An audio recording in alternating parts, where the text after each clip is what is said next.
എല്ലാവർക്കും സലു കിച്ചനിലേക്ക് സ്വാഗതം.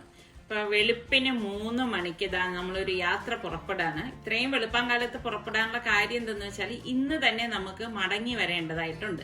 അപ്പൊ നമ്മുടെ സുൽത്താനും റിസ്വാനും ഒന്നും വരുന്നില്ല, നമ്മൾ 4 പേരും കൂടിയിട്ടാണ് പോകുന്നത്. ഇപ്പൊ റിസ്വാൻ കോളേജിലേക്ക് പോയി. നമ്മുടെ സുൽത്താൻ ആണെങ്കിൽ വർക്ക് അറ്റ് ഹോം ആണ്, അപ്പൊ അവന് വരാനും സാധിക്കത്തില്ല. അപ്പൊ നമ്മൾ പോകുന്നത് എവിടാണെന്ന് ഞാൻ പറഞ്ഞില്ലല്ലോ. നമ്മളിപ്പോ പോകുന്നത് പാലക്കാടേക്കാണ്. അപ്പോ പാലക്കാട് ഒരു ഹൗസ് വാമിംഗ് ഉണ്ട്, അതിനാണ് നമ്മൾ പോണത്. ഹൗസ് വാമിംഗ് എന്ന് പറയുമ്പോഴേക്ക് നമ്മളുടെ ഇറാം ഗ്രൂപ്പിന്റെ ചെയർമാനും MD-യുമായ സിദ്ദീഖയുടെ വീടിന്റെ പാലുകാച്ചൽ ചടങ്ങാണ്. അപ്പൊ നമുക്കിപ്പോ സൽമാൻ ഉള്ളത് കൊണ്ടാണ് ഇപ്പൊ നമ്മള് ബൈ റോഡ് പോവാന്ന് വിചാരിച്ചത്. അപ്പൊ ഈ ഹൗസ് വാമിങ്ങിന് നമ്മളെ വിളിക്കുമ്പോഴേക്ക് നമ്മൾ എങ്ങനെ പോകും എന്നൊക്കെ വിചാരിച്ചിരിക്കായിരുന്നു. കാരണം ലോങ് ഡ്രൈവിംഗ് നിസാർക്കാർക്ക് കുറച്ച് ബുദ്ധിമുട്ടാണ് ഇപ്പോഴ്. അപ്പോഴാണ് സൽമാൻ പെരുന്നാളിന് വേണ്ടി വന്നത്, അതും വലിയ കാര്യമായി. പിന്നെ വേറൊരു കാര്യം എന്ന് വെച്ചാല് സൽമാനും സിദ്ദീഖയുടെ കീഴിൽ തന്നെയാണ് വർക്ക് ചെയ്യുന്നത്. അപ്പോ നമ്മളിപ്പോ പാലക്കാട് ആ ഒരു തുരങ്കത്തിലൂടെയാണ് ഇപ്പൊ യാത്ര പൊയ്ക്കൊണ്ടിരിക്കുന്നത്. അപ്പൊ ഈ കുതിരൻ തുരങ്കത്തിന്റെ ഉദ്ഘാടനമൊക്കെ നടന്നിരുന്നപ്പോഴേക്ക് ഇത് കാണണം എന്നൊക്കെ വലിയ ആഗ്രഹം ഉണ്ടായിരുന്നു. അപ്പൊ അതും ഇപ്പൊ സാധ്യമായി. അങ്ങനെ പാലക്കാട് എത്തിയപ്പോഴേക്ക് ഞാൻ സൽഹയെ ഒന്ന് വിളിച്ചിട്ടുണ്ടായിരുന്നു. അപ്പൊ പറഞ്ഞു ഞങ്ങൾ പോകുന്ന വഴിയിൽ തന്നെ ഇപ്പൊ സൽഹ ഉമ്മാടെ അടുത്തുണ്ടെന്ന് പറഞ്ഞു. അങ്ങനെ ജസ്റ്റ് ഒന്ന് അവിടെ കയറി സൽഹയെ കണ്ടു. കാരണം ഞങ്ങൾ ഇതിനു മുൻപേ ഫോണിലൊക്കെ കോണ്ടാക്ട്സ് ഉണ്ടായിരുന്നു. അപ്പം അത് കഴിഞ്ഞ് പിന്നെ നേരെ ഞങ്ങൾ പിന്നെ റൂമിൽ വന്നു. പിന്നെ ഡ്രസ്സൊക്കെ ഒന്ന് ചേഞ്ച് ചെയ്തു. അതിനുശേഷം വീണ്ടും നമ്മളിതാ സിദ്ദീഖയുടെ വീട്ടിലേക്ക് പോവാണ്. അപ്പൊ അതിന്റെ ഇടയിൽ ഇതേ ഒരു റെയിൽവേ ക്രോസ് ഉണ്ട്. അത് ഓപ്പൺ ആയപ്പോഴേക്കുള്ള റഷ് കണ്ടോ. ആരെങ്കിലും ഒരു സൈഡില് നിൽക്കുന്നവര് ഒതുങ്ങി നിൽക്കുകയാണെങ്കിൽ 2 കൂട്ടർക്കും പോകാൻ പറ്റും. ഇതാണ് ഏത് റെയിൽവേ ക്രോസിലും കാണുന്ന ഒരു കാഴ്ച എന്ന് പറയുന്നത്. ശരിക്കും അതിലൊക്കെ നമ്മളെല്ലാവരും ഓരോ വ്യക്തികളും ഈ ഒരു ക്യൂവിൽ നിൽക്കുമ്പോൾ ഒരു മര്യാദയൊക്കെ കാണിക്കേണ്ടതാണ്. അപ്പൊ എല്ലാവർക്കും യാത്ര എളുപ്പമാവും. അപ്പൊ ഇനിയിപ്പൊ നമുക്ക് കുറച്ച് ദൂരമേ ഉള്ളൂ. കാരണം ഞങ്ങള് കയറിയ ഹോട്ടലിൽ നിന്നും വളരെ അടുത്ത് തന്നെ ആയിരുന്നു സിദ്ദീഖയുടെ. ഇവിടെ ഒരു 4-5 കിലോമീറ്റർ വ്യത്യാസമേ ഉണ്ടായിരുന്നുള്ളൂ. അങ്ങനെ നമ്മളിപ്പം അവിടെ എത്തിയിരിക്കുകയാണ്. അപ്പൊ നമ്മള് കുറച്ച് നേരത്തെ തന്നെ ഇങ്ങോട്ടേക്ക് വന്നതാണ്. കാരണം ഇനിയിപ്പം ആ ഒരു ടൈമിലാണ് വരുന്നതെങ്കിൽ സിദ്ദീഖയും നല്ല തിരക്കാവും. അപ്പൊ കുറച്ച് നേരത്തെ വന്നു കഴിയുമ്പോഴേക്ക് നമുക്ക് ഇവിടെ തിരക്കില്ലാതെ സിദ്ദീഖ അടുത്ത് കുറച്ച് നേരം സ്പെൻഡ് ചെയ്യാനൊക്കെ സാധിക്കും. അങ്ങനെ വിചാരിച്ചു തന്നെയാണ് ഞങ്ങൾ കുറച്ച് നേരത്തെ ഇവിടെ എത്തിയത്. അപ്പം ഇവിടെ എത്തിയപ്പോഴേക്ക് കറക്റ്റ് നമ്മൾ വിചാരിച്ച കണക്ക് തന്നെ അധികം ആരും എത്തിയിട്ടുണ്ടായിരുന്നില്ല. അവ ഇവിടെ വന്നപ്പോഴേക്ക് എനിക്ക് തോന്നി നമ്മുടെ തിരുവനന്തപുരത്തിന്റെ ചൂടൊന്നുമല്ല അല്ലെ, ശരിക്കും പാലക്കാട് തന്നെയാണ് ഏറ്റവും കൂടുതൽ ചൂടെന്ന് എല്ലാവരും പറയുമല്ലോ, അതുപോലെ തന്നെയാണ്. അങ്ങനെ ഇപ്പൊ സിദ്ദീഖയെ കണ്ടു, ഭയങ്കര സന്തോഷമായി. കാരണം സൽമാന്റെ കല്യാണത്തിന് സിദ്ദീഖ വന്നിട്ടുണ്ടായിരുന്നു കേട്ടോ. നിങ്ങൾ കല്യാണത്തിന്റെ ആ വീഡിയോ ഒക്കെ കണ്ടാൽ നിങ്ങൾക്ക് മനസ്സിലാവും. സിദ്ദീഖയായിട്ടുള്ള നിസാർക്കയുടെ ബന്ധം എന്ന് പറഞ്ഞാൽ ഒരു 15 വർഷത്തിന് പുറത്തേക്കുള്ള ബന്ധമാണ്. അപ്പം അന്ന് മുതല് ഇന്ന് കാണുമ്പോഴും സിദ്ദീഖയ്ക്ക് ഒരു മാറ്റവും ഇല്ല കേട്ടോ. ഈ ഡൗൺ ടു എർത്ത് എന്നൊക്കെ പറയില്ലേ, അത് തന്നെയാണ്.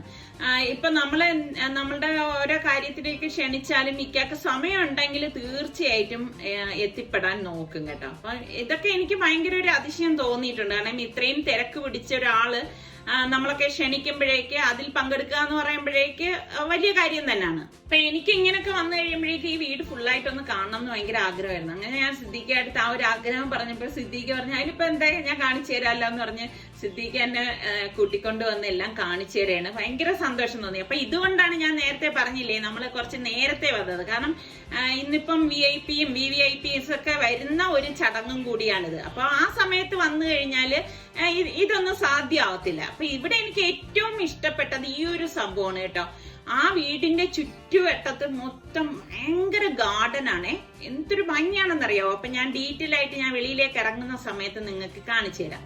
അപ്പൊ ഇങ്ങനെ കയറി വന്നു. പിന്നെ കിച്ചനാണ്. കിച്ചനൊക്കെ കാണുമ്പോൾ ശരിക്കും എനിക്ക് ഏറ്റവും എവിടെ ചെന്നാലും എനിക്ക് ഏറ്റവും ഇഷ്ടമായിട്ട് തോന്നുന്ന കിച്ചനാണ് കേട്ടോ. ഞാൻ ഏത് വീട്ടിൽ ചെന്നാലും പാലുകാച്ചി വീട്ടിൽ കിച്ചനൊക്കെ ഒന്ന് നോക്കും. അപ്പൊ ഞാൻ ഇതെല്ലാം ഒന്ന് നോക്കാണ്.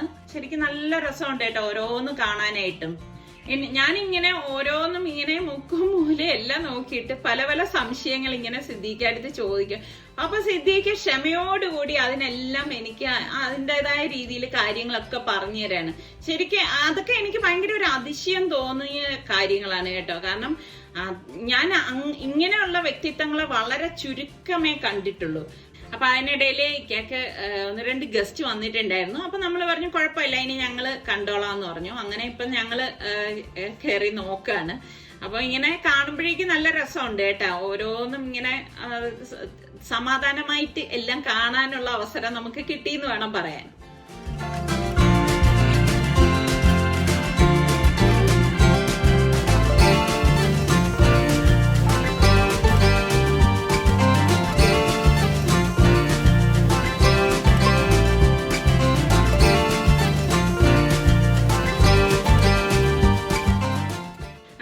താഴേക്ക് ഇറങ്ങി വന്നപ്പോഴേക്ക് ഓരോരുത്തരായിട്ട് വന്നു തുടങ്ങിയിട്ടുണ്ടായിരുന്നു.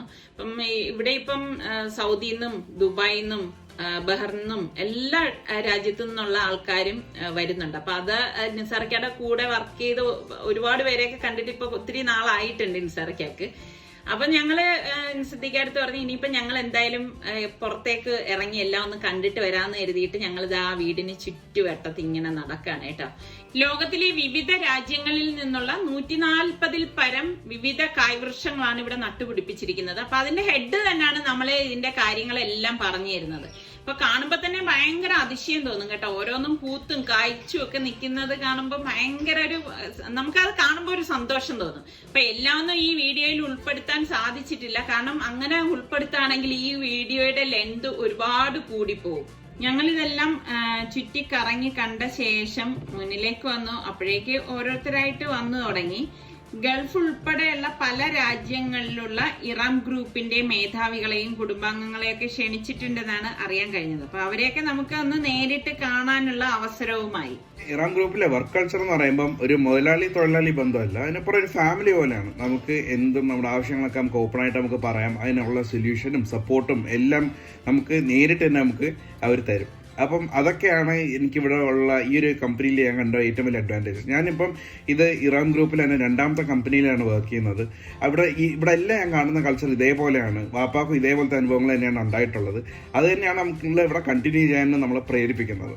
അതിൻ്റെ ഏറ്റവും വലിയ എക്സാമ്പിൾ തന്നെയാണ് ഞാനിപ്പം ഇറാമിൻ്റെ അബുദാബി ഡിവിഷനിൽ ജോയിൻ ചെയ്തപ്പം എനിക്ക് ഏറ്റവും വലിയ പ്രോജക്റ്റ് എക്സ്പോ 2020 പിന്നെ അതിനുശേഷമുള്ള എക്സ്പോ സിറ്റി പ്രോജക്റ്റും ആ ഒരു വിശ്വാസത്തിൽ അവർ എന്നെ ഏൽപ്പിച്ചതും. അപ്പോൾ ഇതേപോലെ ഓരോ ഡിവിഷനിലെയും അവിടുത്തെ സ്പോൺസേഴ്സും അവരൊക്കെ ഈ ഒരു വേദിയിൽ ഒരു പങ്കുചേരുന്നുണ്ടായിരുന്നു. അവരും ഇവിടെ എത്തിയിട്ടുണ്ട്.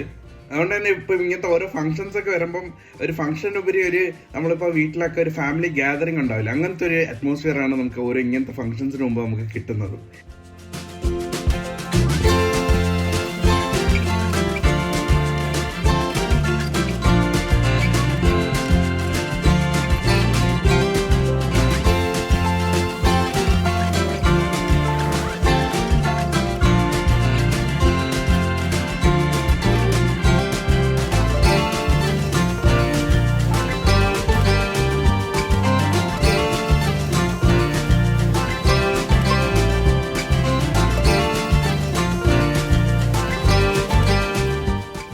ഇതാണ് സിദ്ദീഖിന്റെ വൈഫ് നിഷേബേത്ത. പുള്ളിക്കാരി നല്ലൊരു കുക്കാണ് കേട്ടോ. ഇപ്രാവശ്യം ഒരു ദിവസം നോമ്പാർക്കി വിളിച്ചിട്ടുണ്ടായിരുന്നു. അപ്പോൾ വീട്ടിൽ ഇഷ്ടംപോലെ ഡിഷസ് ഉണ്ടായിരുന്നു. എല്ലാം അടിപൊളി ടേസ്റ്റും ആയിരുന്നു.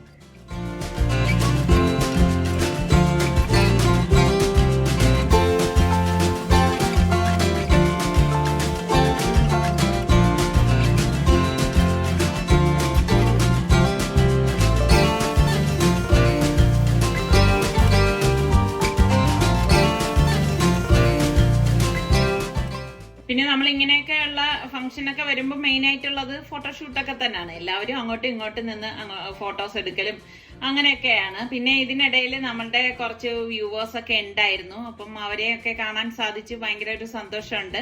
അപ്പൊ നമുക്ക് കൂടുതലായിട്ട് ഇനിയിപ്പോ ഇവിടെ നിൽക്കാനൊന്നും പറ്റത്തില്ല. കാരണം ഞാൻ പറഞ്ഞില്ലേ, ഇന്ന് തന്നെ നമുക്ക് മടങ്ങി പോകേണ്ടതുണ്ട്. സാധാരണ നമ്മൾ ഇങ്ങനെയൊക്കെ വന്നു കഴിഞ്ഞാല് ഒരു ദിവസം ഹോട്ടലിൽ സ്റ്റേ ചെയ്തിട്ടാണ് നമ്മൾ മടങ്ങി പോകുന്നത്. അപ്പൊ ഇന്നിപ്പോ നമുക്ക് നാളെ ഒരു അത്യാവശ്യമുണ്ട് ചെന്നിട്ട്. അപ്പൊ അത് കാരണം നിൽക്കാനുള്ള സമയമൊന്നുമില്ല. കുറച്ചുകൂടി നേരത്തെ നമ്മള് ഇവിടെ നിന്ന് തിരിക്കണം എന്നൊക്കെയാണ് മനസ്സിൽ കരുതിയിരുന്നത്. പക്ഷെ ഇപ്പൊ തന്നെ കുറച്ച് ലേറ്റ് ആയിട്ടുണ്ട്. അപ്പൊ ഇവരെല്ലാവരും ഭക്ഷണം കഴിക്കാനായിട്ട് ക്ഷണിക്കുന്നുണ്ടായിരുന്നു. അങ്ങനെ ഇപ്പൊ നമ്മള് ഭക്ഷണം കഴിക്കാനായിട്ട് വന്നിരിക്കുകയാണ്. ഇവിടുത്തെ കാറ്ററിംഗ് മറ്റാരുമല്ല, ഇറാം ഗ്രൂപ്പിന്റെ തന്നെ കീഴിലുള്ള ഒരു ഡിവിഷൻ തന്നെയാണ്. അപ്പൊ നാടൻ മുതൽ എല്ലാ ഐറ്റംസും ഇവിടെ ഉണ്ടായിരുന്നു. അപ്പം എനിക്കിങ്ങനെ ഇതുപോലെയുള്ള ഫംഗ്ഷനിലൊക്കെ വന്നു കഴിഞ്ഞാൽ ഫുഡ് എന്തൊക്കെയാണെന്ന് കാണാനും ഒക്കെ ഭയങ്കര ഇഷ്ടമാണ് കേട്ടോ. ഈ ഒരു മേഖല ആയതുകൊണ്ടായിരിക്കാം. അങ്ങനെ ഇപ്പം നമ്മൾ ഭക്ഷണം കഴിക്കാനായിട്ട് ഇരിക്കുകയാണ്. അപ്പൊ അവര് തന്നെ വന്ന് സെർവ് ചെയ്ത് തരും നമുക്ക് വേണ്ടത് എന്താണെന്ന് പറഞ്ഞു കഴിഞ്ഞാൽ. അപ്പൊ ഞാൻ ആദ്യം തന്നെ സൂപ്പാണ് പറഞ്ഞത്. കൊള്ളായിരുന്നു, എല്ലാം നല്ല ടേസ്റ്റി തന്നെ ആയിരുന്നു. പിന്നെ നമുക്ക് ഇന്ന് തന്നെ യാത്ര ചെയ്യേണ്ടതുള്ളത് കൊണ്ട് ഒരുപാടൊന്നും കഴിക്കാനും ടേസ്റ്റ് നോക്കാനും ഒന്നും ഞാൻ നിൽക്കത്തില്ല കേട്ടോ. എനിക്ക് അങ്ങനെ ഒരു സ്വഭാവം കൂടിയുണ്ട്. പിന്നെ യാത്രയിലൊക്കെ പിന്നെ അതൊരു ബുദ്ധിമുട്ടായിട്ട് മാറും. എങ്കിലും കഴിച്ചതെല്ലാം നല്ല അടിപൊളി ഫുഡ് തന്നെ ആയിരുന്നു.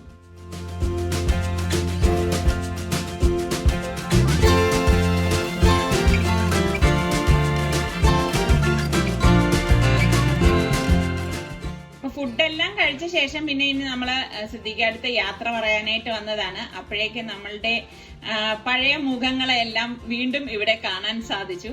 ഒരുപാട് നാളിന് ശേഷം ഇവരെയൊക്കെ കാണുമ്പോൾ നിസാർക്കാക്ക് ഭയങ്കര ഒരു സന്തോഷം തോന്നി. അപ്പൊ ഇതിൽ പലരെയും എനിക്കും അറിയാം. അപ്പം ഒരുപാട് കാലമായില്ലേ നമ്മൾ അവിടെ വിട്ടിട്ട്. അപ്പൊ എന്നാലും ഇവരെയൊക്കെ ഇതുപോലെയുള്ള അവസരങ്ങളിലൊക്കെ കാണുമ്പോൾ ഭയങ്കര സന്തോഷമാണ്. അപ്പൊ ഏകദേശം സന്ധ്യ ആയിട്ടുണ്ട്. ഇങ്ങനെ ഓരോരുത്തർ വന്നുകൊണ്ടിരിക്കുന്നതേ ഉള്ളൂ. എന്തായാലും നമുക്കിനി അധികം നിൽക്കാനുള്ള ടൈം ഇല്ല. കാരണം ഇപ്പൊ പുറപ്പെട്ടാലേ ഒരു 6-7 മണിക്കൂർ എന്തായാലും ഡ്രൈവ് ചെയ്യേണ്ടി വരും നമ്മൾ ട്രിവാൻഡ്രത്തേക്ക് എത്താനായിട്ട്. ഞാൻ പറഞ്ഞില്ലേ, സൽമാൻ ഉള്ളത് കൊണ്ട് മാത്രമാണ് നമ്മളിപ്പം ബൈ റോഡ് വന്നത്. കാരണം അല്ലെങ്കിൽ ഭയങ്കര ഒരു ബുദ്ധിമുട്ടാവും. ഇപ്പൊ സലു ഉറങ്ങാതിരുന്ന് ഓടിക്കുകയും വേണം.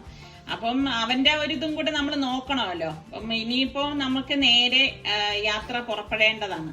അപ്പൊ സിദ്ദീഖ പറഞ്ഞത് ഇവിടെ സ്റ്റേ ചെയ്തിട്ട് നാളെ പോയാൽ മതി എന്നാണ് പറഞ്ഞത്. പക്ഷെ നമുക്ക് പോവേണ്ട അത്യാവശ്യം ഉള്ളത് കൊണ്ട് പിന്നെ അത് നമുക്ക് കേൾക്കാൻ പറ്റിയിട്ടില്ല. കാരണം ഞാൻ പറഞ്ഞില്ലേ, ഞങ്ങൾക്ക് നാളെ ട്രിവാൻഡ്രത്ത് എത്തേണ്ട വളരെ അത്യാവശ്യമുള്ള കാര്യമുണ്ട്. അങ്ങനെ ഇപ്പൊ നമ്മളിതാ ഇവിടെ പാലക്കാടിന് യാത്ര പറഞ്ഞ് യാത്ര തിരിക്കുകയാണ്.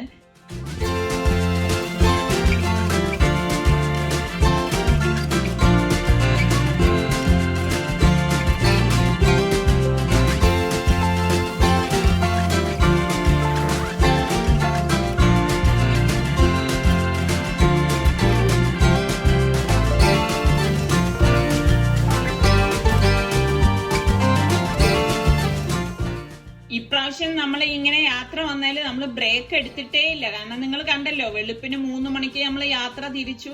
നേരെ ഇവിടെ വന്ന് ഹോട്ടലിൽ വന്നു ഫ്രഷ് ആയി ഡ്രസ്സൊക്കെ ചേഞ്ച് ചെയ്ത് നേരെ സിദ്ദീഖിന്റെ പോയി. പിന്നെ അവിടെയാണ് കുറച്ച് സമയം സ്പെൻഡ് ചെയ്തത്. അപ്പൊ ഇതൊക്കെയാണ് നമ്മളുടെ ഇന്നത്തെ ഒറ്റ ദിവസം പാലക്കാട് വിശേഷങ്ങൾ എന്ന് പറയുന്നത്. അപ്പൊ നമ്മളുടെ ചാനൽ കണ്ടുകൊണ്ടിരിക്കുന്നവരിൽ സബ്സ്ക്രൈബ് ചെയ്യാതെ കാണുന്ന ആരെങ്കിലും ഒക്കെ ഉണ്ടെങ്കിൽ നിങ്ങൾക്ക് നമ്മുടെ ചാനൽ ഇഷ്ടപ്പെടാണെങ്കിൽ ഒന്ന് സബ്സ്ക്രൈബ് ചെയ്തേക്കണേ. എന്നിട്ട് ആ ബെല്ലൈക്കൺ കൂടി പ്രസ് ചെയ്താലേ ഞങ്ങൾ ഇടുമ്പോൾ നോട്ടിഫിക്കേഷൻ ഒക്കെ നിങ്ങൾക്ക് കിട്ടത്തുള്ളൂ. അടുത്ത നല്ല റെസിപ്പിയോ അടിപൊളി വ്ളോഗായിട്ടൊക്കെ കാണുന്നത് വരെ എല്ലാവർക്കും ബൈ.